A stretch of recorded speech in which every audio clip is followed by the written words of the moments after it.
Hello guys, welcome back to my YouTube channel Sanjeev Chaudhary Jat. आज हमारे भागवत का 7वां दिन है। आज भागवत में श्री कृष्ण और रुक्मिणी जी का विवाह होगा। आप सभी लोग देखना ना भूलें।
रुक्मिणी और कन्हैया की शादी हो रही है।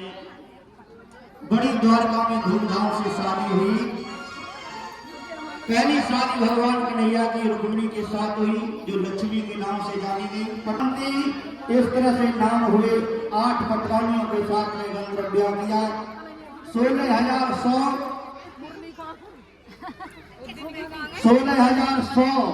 भौमासुर ने मॉडर्न जमाना है।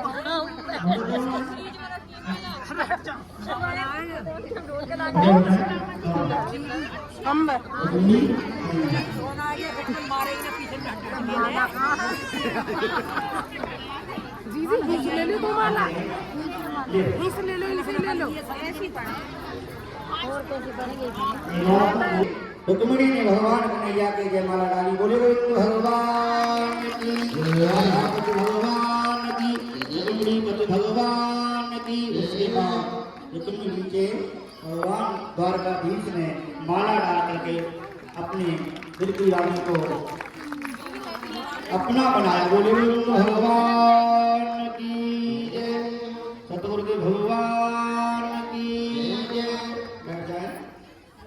उसके बाद कन्यादान लेना चाहती जो माता है, पहले परीक्षित जगपति महाराज, समय नहीं है, जल्दी इस काम को पूरा करें।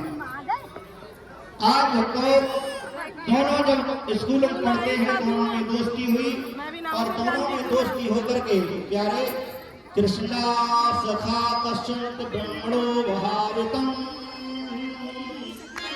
वृत्ते चातु प्रसादात्मा जितेन्द्रिया।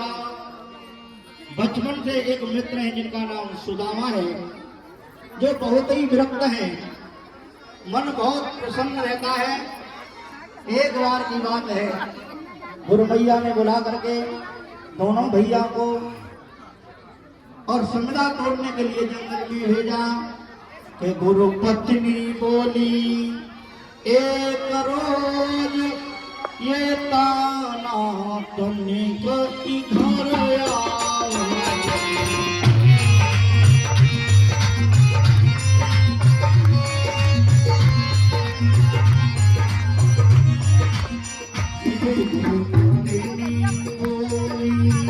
एक रोज ये ताना तुमने को इधर आओ।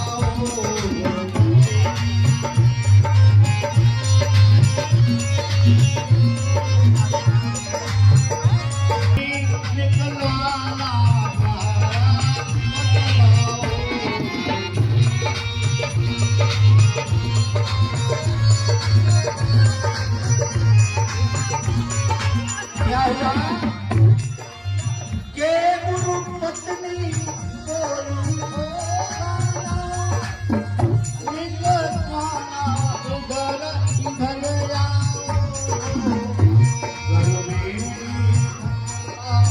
नाम नहीं चलाया।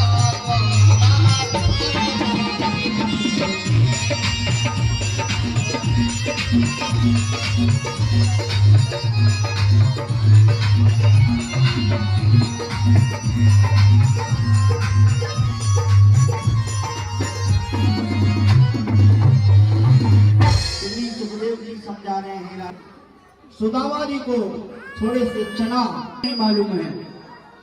सुदामा जी ने वो पोटली अपने कांख में दबा ली और जंगल में जाकर के लकड़ियों को इकट्ठा करने लगे। थोड़ी देर में ठंडी हवा चली, आंधी आई तो एक वृक्ष पर सूखी लकड़ी देख करके सुदामा जी ने भगवान कन्हैया से कहा, भैया सूखी लकड़ी आप तोड़ लो, मुझ पर चढ़ा नहीं जाएगा। भगवान कन्हैया उस वृक्ष पर चढ़ जाते हैं। भैया धीरे धीरे लकड़ी तोड़ने लगते हैं। सुदामा जी लकड़ियों को इकट्ठा कर रहे हैं। अब इतनी भूख लगी, ठाकुर जी ने कही तुम खा तो रहे हो कुछ भैया, तुम बड़े चोर हो, तुम कोई न कोई चीज खा रहे हो। सुदामा जी ने कहा तेरा दिमाग खराब, अरे हम कुछ नहीं खा रहे। कि ठाकुर बोले निकमई दे दे जो तू भैया खाता है। कि सुदामा तो ये कहने लगे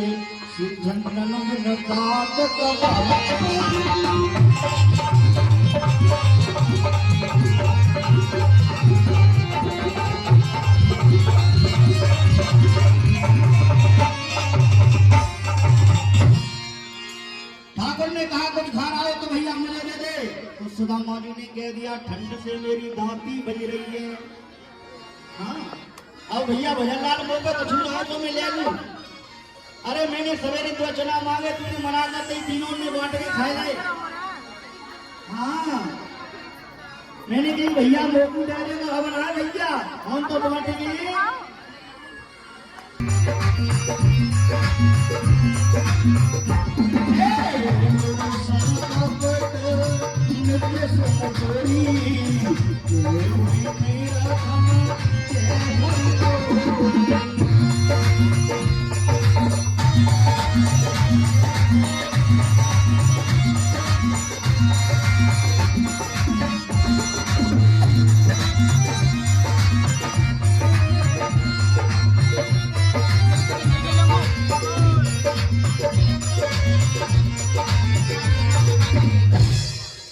गुरु संग कपट मित्र संग चोरी, के हुई नीरधन के हुई गोरी। श्राप दे दिया।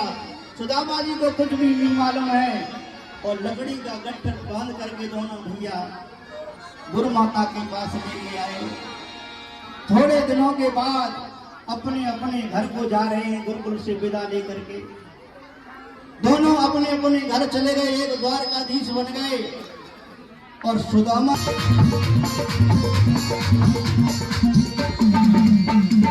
सीता तुम हमको ऐसा समझ रही हो, कोई ऐरा गैरा समझ रही हो, हमारे कृष्ण द्वारकाधीश हमारे मित्र हैं।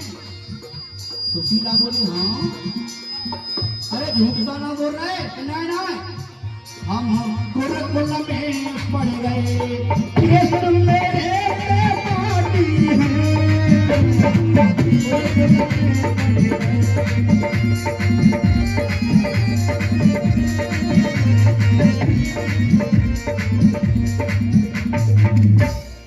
अपने अपने कर्म से द्वारकाधीश भये और मैंने कर्म ऐसा किया और पकड़ी लाठी है, हम गुरुकुल में पड़ गए। अरे सुशीला, मैंने कोई ऐसा काम किया था इसलिए मेरी गरीबी आ गई है, लेकिन मैं क्या गरीबी से हारूंगा नहीं, मैं उससे कुछ मांगने नहीं जाऊंगा। और जैसे ही सुशीला ने सुना कि इनके कन्हैया ठाकुर जो है मित्र हैं, सोई रोजाना कहें चले जाओ चले जाओ चली जाओ चली जाओ चली जाओ। सुदामा जी कहने लगे तुझे खूब बताई मैंने बात, अब तो दिन रात एक ही बात कहती है, अरे चले जाओ उनसे मिले आओ, राम राम कहियो राम राम कहियो। सुदामा जी बोले तू ज्यादा बात करती है, तुम्हें चला जाऊं, घर में कुछ है नहीं, चार चावल है नहीं, मैं क्या लेके जाऊंगा। गुरु के यहाँ मित्र के यहाँ कोई न कोई साथ में वस्तु होनी चाहिए, चावल होने चाहिए, कांटा होना चाहिए। तो सुशीला कहने लगी मैं मांग के ले आऊंगी, मैं मांग के ले आऊंगी। आज सुशीला एक घर से चावल मांग के लाई और आकर के अपने सुदामा जी को दे दिया, अपने प्राणनाथ को दिया। और क्या बोली कि चले जइयो द्वारिका मेरे सैया चले जइयो, चले जइयो।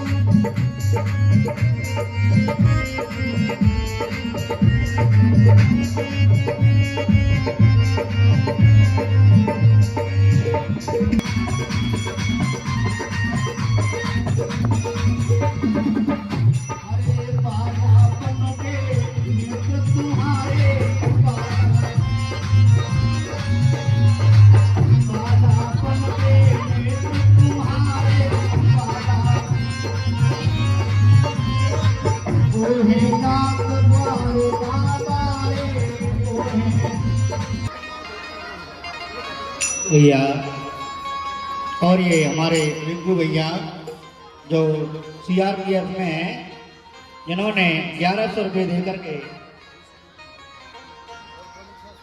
अभी दे रहा हूँ 1100 रुपये ठाकुर जी के दरबार में और वस्त्र को उड़ा करके हमारा सम्मान और मित्रता का पूरा हक जो है अपना जता रहे हैं। अपने पिताजी के पंख चरणों पर चल करके कथा में आकर के 1100 रुपये दिया है और वस्त्र दे करके, मुछा दे करके, एक गमछा दे करके सबका सम्मान कर रहे हैं हमारे सभी भाइयों का। क्योंकि बूढ़े ब्राह्मण है, भोजन ज्यादा अच्छा मिला नहीं है, शरीर कमजोर है। जाके रास्ते में नींद आ गई, भगवान कन्हैया ने उन्हें अपने विशिष्ट विमान के साथ द्वारका नगरी के पास बुला लिया है।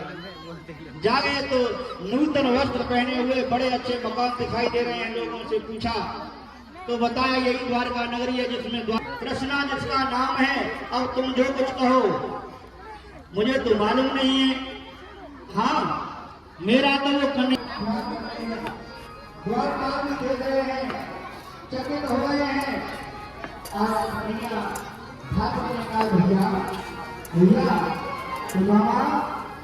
सुदामा जी ने कहा भैया ये मेरे मकान है। हाँ, मेरे ही मकान है, मेरे ही मकान है। अरे भैया मेरे ही मकान है। हाँ मेरे मकान है, तेरे मकान है, ये तेरा ही सब साम्राज्य है। सुदामा बोले भैया झूठ क्यों बोले? अरे मेरे पास तो थोड़ा सा भी मकान नहीं है मेरे पास तो, और तू कहता है कि मेरे मकान है, ये तेरे मकान हो गए। सुदामा ने कहा तो मुसलमान है, पैरों में बिकाई फटने जूते नहीं है।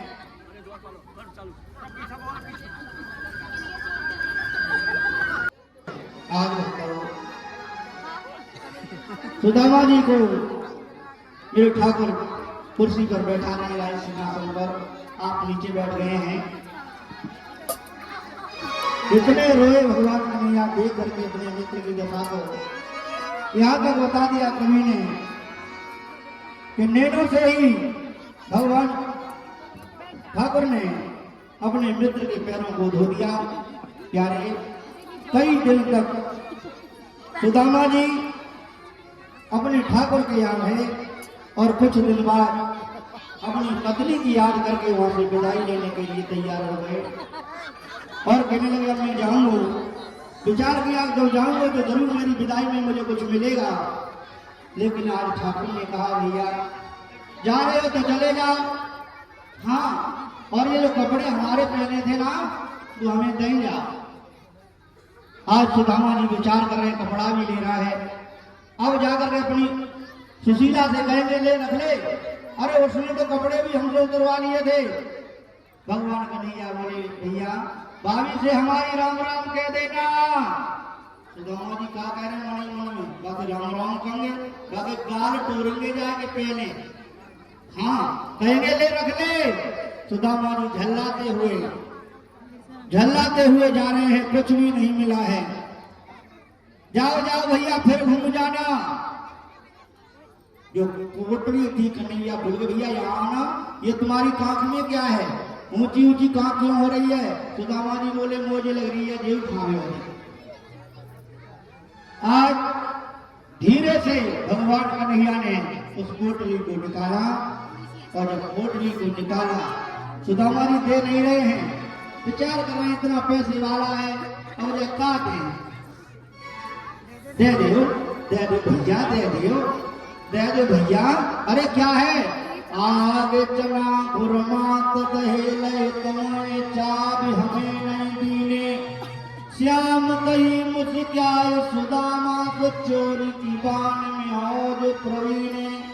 कोठरी कांख में चापी रहे तुम, सुधारस भीने। पांचवी बान अजोल तजो तुम तेसे भाभी के तेल लकीने। भैया आज जबरदस्ती एकदम ताक हमें भगवान कन्हैया ऊपर बाएं की और पोटली को निकाल लिया और खोल करके खाने लगे। एक बार उन्होंने अपनी मुट्ठी में लेकर के चावलों को मुंह में डाला, एक लोट दे दिया कि श्री कृष्ण जी के मित्र मिले सुदामा जी आए।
सामने आ जाए, भगवान कन्हैया का नजदीक आ जाए।